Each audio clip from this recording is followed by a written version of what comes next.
How to disconnect the reverse caution switch on my Cub Cadet.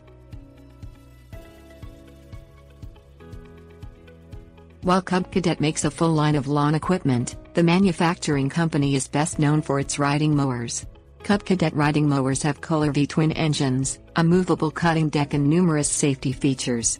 One of these safety features is the reverse caution switch.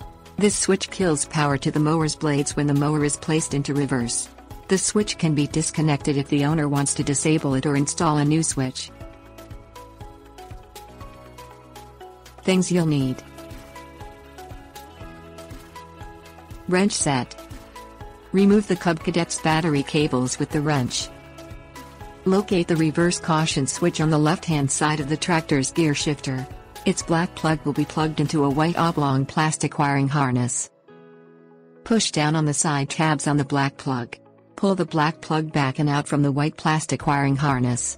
This action disconnects the reverse caution switch. Once it is disconnected, the mower's battery cables can be reconnected with the wrench.